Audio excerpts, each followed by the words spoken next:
Hey everybody, this is first whatever I call these of this school year. Second day of school, I guess, but whatever. I'm not sure when this will be uploaded, but it might be a little bit, and it might be a little bit before I do the next little talk here, because I got a pretty sizable backlog of other videos that need to go up, and I've been pretty lazy. I thought I was going to get everything done over the holiday break. You know, at least get it done before New Year's, but that didn't end up happening. And I worked on it very minimally after New Year's. So there's one other episode of Zelda and then some other video games me and Ethan were playing that same day. We recorded all of it the same day, and it's been like a month and a half, and I still haven't gotten it all up. So I was pretty lazy, but to be fair, I was working too, and it's kind of a mess. What am I going to talk about today? I'll talk about, I guess, Star Wars Episode 8. I was thinking about it last night. I guess if you haven't seen Star Wars, spoilers. I'll try not to say too much, but I'll give enough detail so that if you've seen the movie, you know what part I'm talking about. So, I know I talked with Wesley a little bit about it, and we kind of had the same general opinion that it was a really beautiful movie, fun to watch, good jokes. It just wasn't a Star Wars movie, basically. While there are some jokes in Star Wars, the jokes in The Last Jedi felt kind of out of place, and there's certainly some scenes that felt out of place for Star Wars. Like, say what you want about the prequels, they at least fit inside the universe. And they had a different setting for the most part, but it fit with the cohesive narrative of the original trilogy. Whereas with these movies, not only do episode 7 and 8 not link together well, they don't link to the other movies at all very well either. Episode 7 did. I think one of the big problems is they switched directors for 7 and 8. So for 7 it was J.J. Abrams, and for 8 I think his name was like Ryan Johnson or something, Ryan Johnston, I don't know, something like that. And it just felt like the things that were important and set up to be big reveals in episode 7, in episode 8, it was kind of like, what's the best way to say this? So if you have two people in a room that's filled with stuff, like really, really messy room, and you say, what are the first 10 things you see, you're going to get two different lists. There might be a little bit of overlap, but you're going to get two different lists. So whenever J.J. Abrams made his movie and set up these big things to be important, and then Ryan Johnson looked at it and goes, well, yeah, I agree that these are important, but this doesn't seem very important, and that could be cut out altogether, and this doesn't matter, and this character isn't going to be big in my movie. So it's just a difference in what's important between the directors. And that's why I think there's so much set up for Rey's family, and then the new director's just like, or maybe it was the writer, I guess they worked together.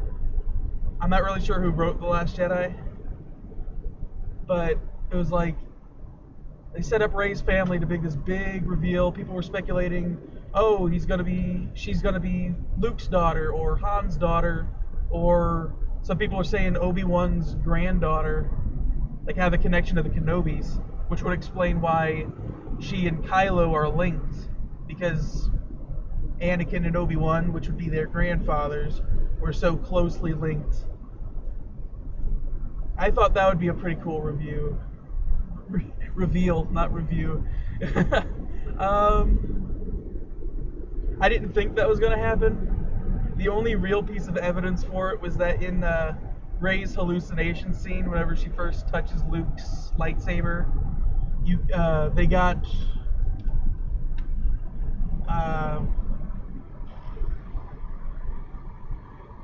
the guy who played Obi-Wan in the prequels. I can't remember his name right now. Oh well, not really important, but they got him to say some lines in that hallucination scene. That was the only real evidence that they were linked at all. I guess it still could be the link, because we were told that her parents were nobodies, but we don't know about her grandparents. So that could be a cool reveal for episode 9. It's not your parents that matter, it's your grandfather. I don't know. I think the big direction they were taking, the big theme of this movie, which I hated that that's what they went with, was forget the past and kill it if you have to. That's actually a line that Kylo Ren says. But even Luke was trying to do that. Oh, I'm on this planet to die. I'm going to destroy the original Jedi temple with the Jedi texts. And Yoda's like, oh, it doesn't really matter. The texts are boring. You haven't read them, have you? The thing is, it's a pretty cool theme if it's weighted on the other side by somebody who's rooted in tradition.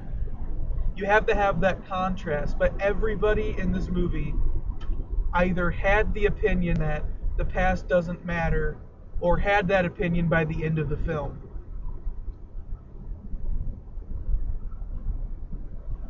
But I figured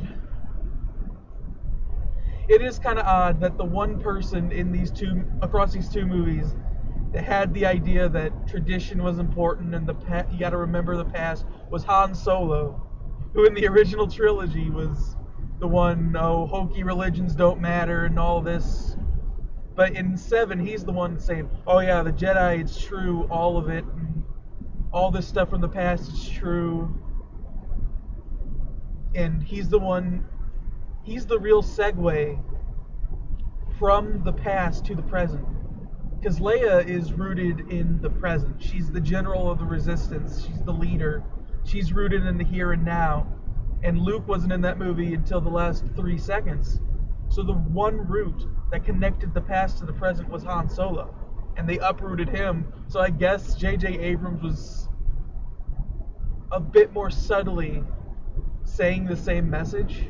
I guess that's possible. But I think that Harrison Ford just didn't want to play Han Solo anymore. He wanted Han to die in episode 5. But I guess he said, you know what, you pay me the money and we'll give Han Solo the character some closure in 7 and that'll be that.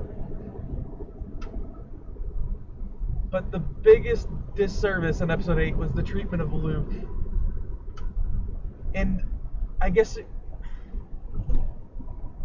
I just don't know how you get from episode 6, where Luke does everything in his power to turn his father, who's the most evil man in the universe, save maybe the Emperor. You know, they're the two most evil people, and Luke is fighting the entire time, except for one moment whenever he let his anger slip, whenever he chopped off Vader's hand. Except for that one moment, he's fighting the entire time to save his father. How do you go from that man to the man who's going to slaughter his nephew in cold blood while he's sleeping?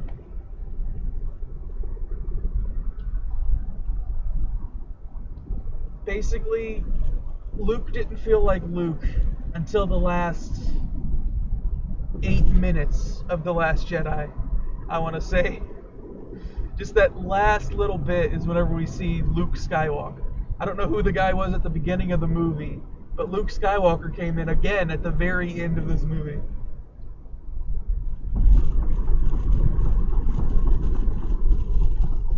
And I guess I'm focusing mostly on the bad in this talk. I'm just trying to get my ideas out there, because there's not really much to say about the good stuff. I mean, it's a pretty good story if you cut out the space casino.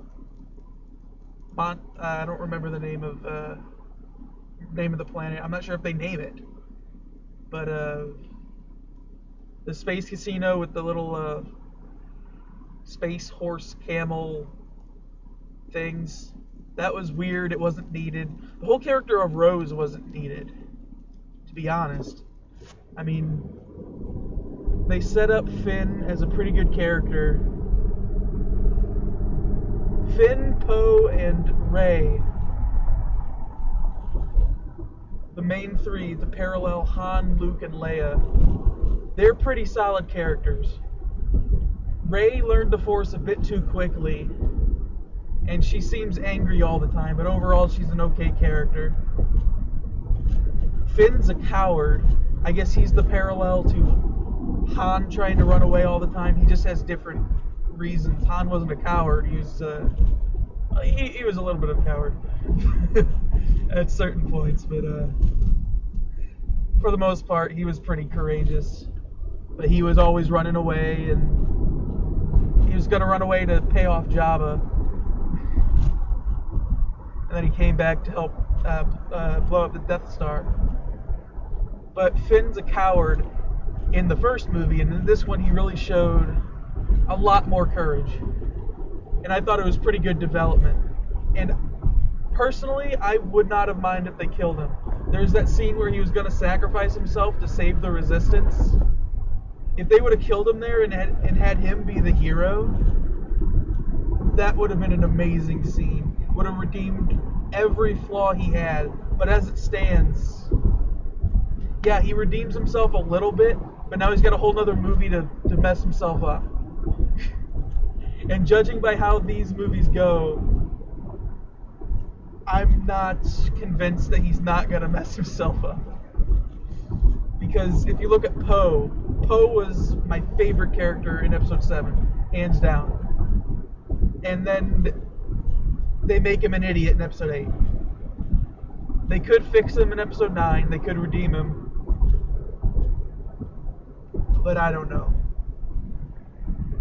Rey and Finn were both pretty bad characters in Episode 7, but they were better in Episode 8. So I have hopes for them, but I'm not sure if they're going to save Poe, if they're going to even try. I hope they do. He was really cool in Episode 7. There's something cool. If you fly an X-Wing, you're a good character, man.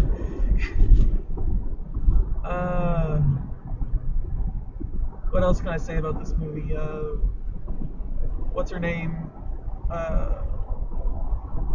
Holdo, Commander Holdo. Not a needed character at all. They should have put Poe in charge. They should have had him. What should have happened? I think this would have been a much better movie. They should have had him mess up in the beginning. Like, they kind of played it off as if Poe messed up in the beginning assault, but all he really did was insubordination, and they already lost all those ships. They had one more bomber. Leia was an idiot for trying to make the call for them to pull back. They already suffered the heavy casualties. If they can go in and actually finish the mission, it would make it worth it. So I think Poe was right on that count.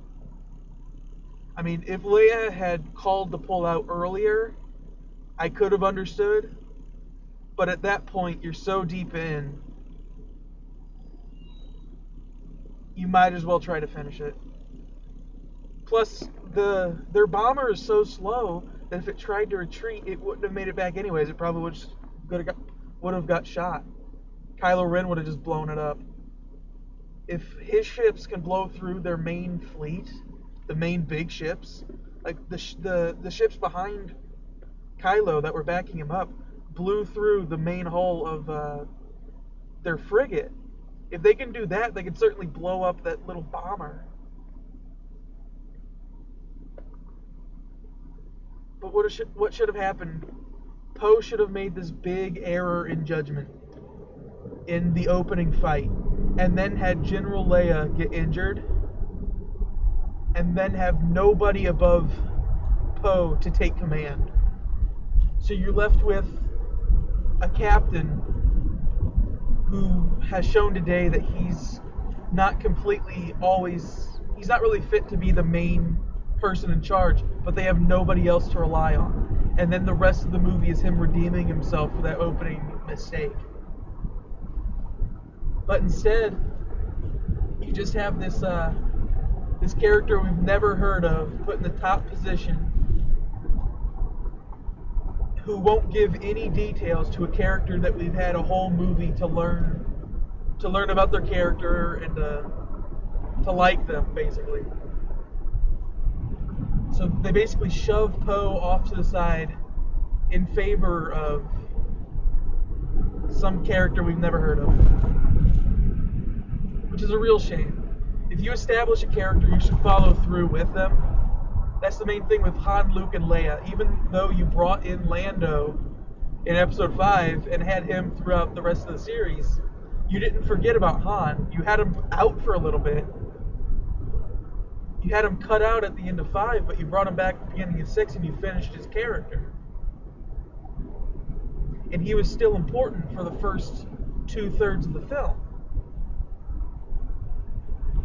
The original Star Wars never took a major character and shoved them off to the side while they're still alive. You had deaths, sure. Obi-Wan died, and even he wasn't shoved off to the side. He came back as a ghost.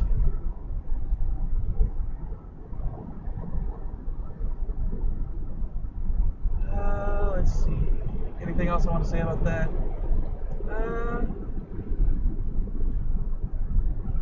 Not really. The scene with the light speed, while it makes absolutely no sense connected to the rest of the movies, it was a great scene.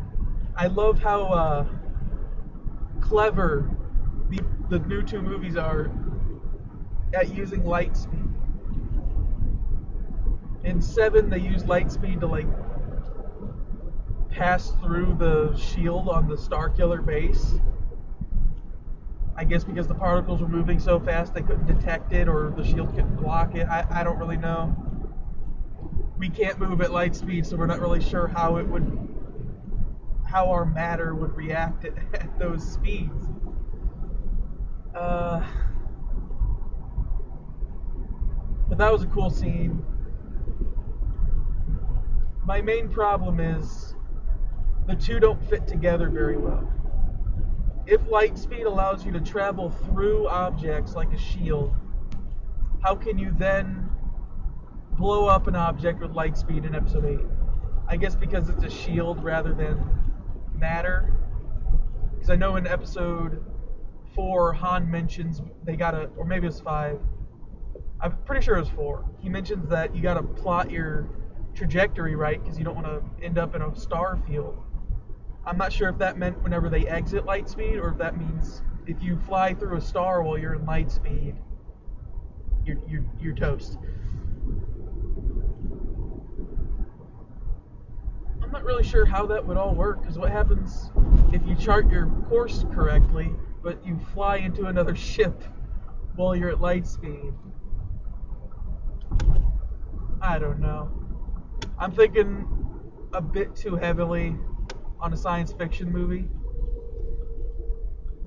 Like, sure, light speed, whatever. If you just take the assumption that you can travel at light speed, I'm okay with that, but at least make it consistent. Either you can pass through stuff at light speed, or you blow things up at light speed.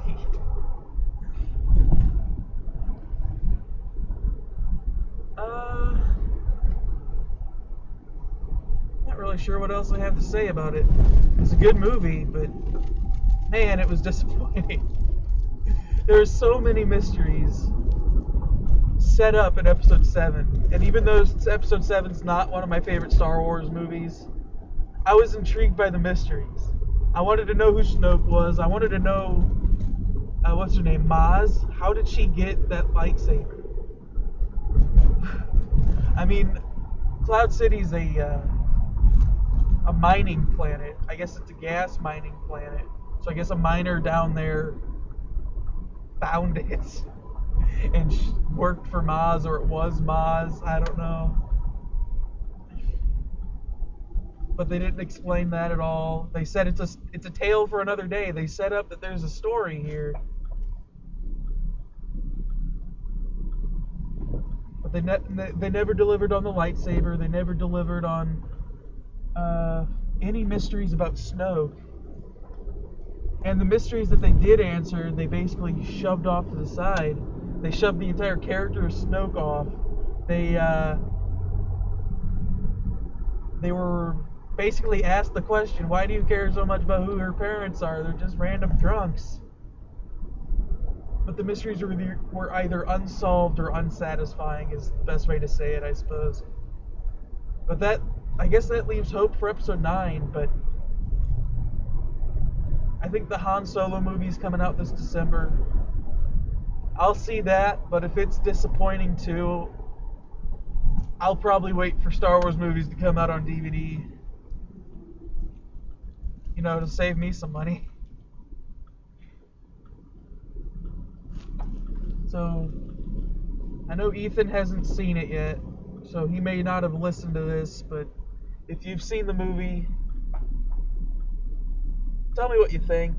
I know I talked to Wesley a little bit about it. Yeah, that's all I got to say today. Talk to you guys later.